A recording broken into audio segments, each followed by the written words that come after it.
Assalamualaikum warahmatullahi wabarakatuh. Alhamdulillahirabbil alamin. Wassalatu wassalamu ala asrofil anbiya'i wal mursalin wa ala alihi wa sahbihi ajmain. Amma ba'du. Puji syukur kehadirat Allah Subhanahu wa taala karena dengan karunia dan rahmatnya kita masih diberikan kesehatan pada saat ini. Salawat serta salam tak lupa pula kita curahkan kepada Nabi kita, Nabi Muhammad Sallallahu Alaihi Wasallam, yang membawa kita dari zaman kegelapan menuju zaman yang terang benderang ini, yakni Islam. Semoga kita mendapatkan syafaat beliau di yaumil akhir kelak. Amin amin ya rabbal alamin.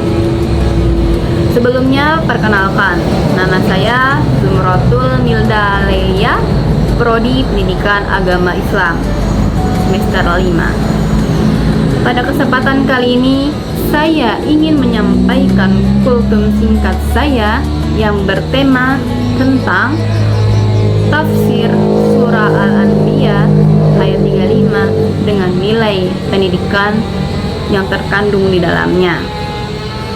Nilai pendidikan yang terkandung di dalam surah Al-Anbiya ada 5 poin yang dapat kita bahas di presentasi ini, yaitu ada nilai tarbiyah, nilai taklim, nilai tadris, nilai akhlak, dan nilai motivasi belajar. Sebelumnya saya akan membacakan surah Al-Anbiya ayat 35 terlebih dahulu. A'udzubillahi minasyaitonir rajim.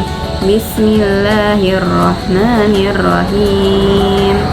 Kullu nafsin za'iqatul maut wa nabluukum bisyarri wal khairi fitnah wa ilaina turja'un. Yang artinya,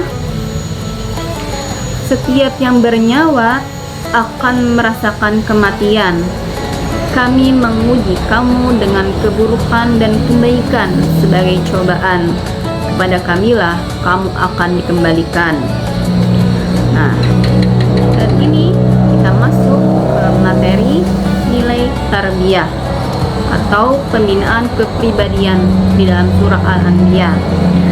Dalam surah ini, manusia tak lepas dari beberapa ujian, baik berupa kesulitan maupun kenikmatan.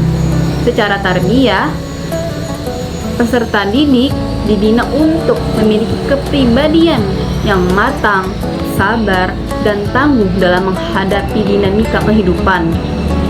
Di dalam dunia pendidikan, hal ini membentuk sikap tidak mudah menyerah, menerima kegagalan sebagai proses pembelajaran, serta tidak sombong ketika memperoleh keberhasilan.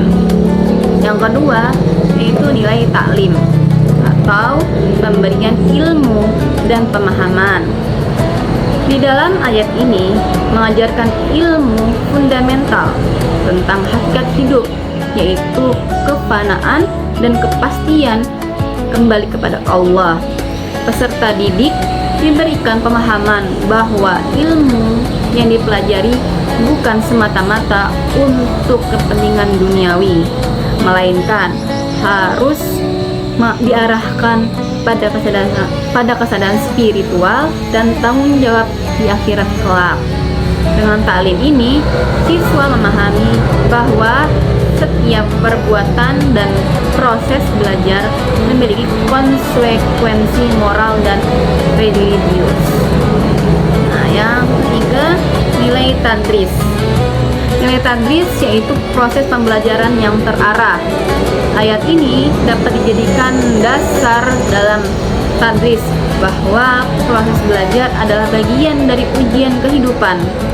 Guru berperan membimbing siswa agar memahami bahwa tugas, ujian akademik, dan tantangan belajar bukan hukuman, melainkan sarana evaluasi dan peningkatan kualitas diri kepada siswa. Dengan demikian, pembelajaran menjadi lebih bermakna dan kontekstual karena dikaitkan langsung dengan realitas kehidupan. Dan keempat yaitu nilai akhlak. Nilai akhlak yang menonjol adalah tawadu, sabar, syukur, dan tanggung jawab. Ketika menghadapi keburukan, peserta didik diajarkan untuk bersabar dan introspeksi diri. Ketika mendapatkan kebaikan atau prestasi, mereka dibimbing untuk bersyukur dan tidak berlebihan dalam membanggakan diri. Kesadaran akan kematian dan pertanggungjawaban akhir menumbuhkan akhlak yang lebih terjaga dalam bersikap dan bertindak. Yang kelima yaitu nilai motivasi belajar. Kesadaran bahwa hidup adalah ujian dan akan dipertanggungjawabkan di hadapan Allah menjadi motivasi intrinsik dalam belajar.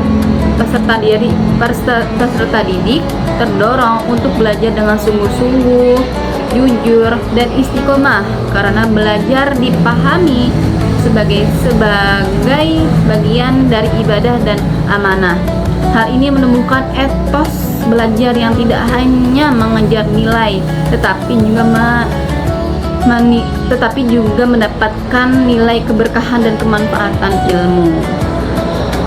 Nah, jadi teman-teman, di dalam surah Al-Anbiya ini menjelaskan bahwa setiap manusia itu tidak lepas dari namanya ujian. Ada ujian ketika kita bahagia, ada ujian kita sedang di keadaan terpuruk. Nah, di situ Allah selalu memberikan imbalan terhadap apa ujian yang Allah berikan kepada kita. Seperti ketika kita di dalam sekolah, kita mendapatkan nilai yang bagus, itu merupakan ujian kita agar lebih bersyukur dan menerima apa yang telah kita dapatkan. Nah, ketika kita mendapatkan yang buruk, misalnya kita mendapatkan nilai yang rendah, itu sebagai ujian kita bahwa kita harus lebih tekun dalam belajar dan lebih memahami materi setiap pelajaran. Nah, teman-teman, dalam kehidupan dunia pendidikan, dalam kehidupan pasti kita merasakan kegagalan. Nah, kegagalan ini kan berarti akhir dari hidup kita, dan keberhasilan bukan tujuan akhir. Keduanya adalah sarana menguji kualitas iman, akhlak, dan ketekunan seseorang. Dengan refleksi ini, manusia diharapkan mampu menjalani hidup dengan lebih sadar, rendah hati, dan bertanggung jawab, serta selalu mengaitkan setiap proses kehidupan dengan nilai pengabdian kepada Allah Subhanahu wa Ta'ala. Sekian kultum singkat yang dapat saya berikan. Jika ada salah kata, mohon dimaafkan. Semoga kultum ini dapat bermanfaat untuk teman-teman sekalian. Saya tutup. Wabillahi taufiq wal hidayah. Wassalamualaikum warahmatullahi wabarakatuh.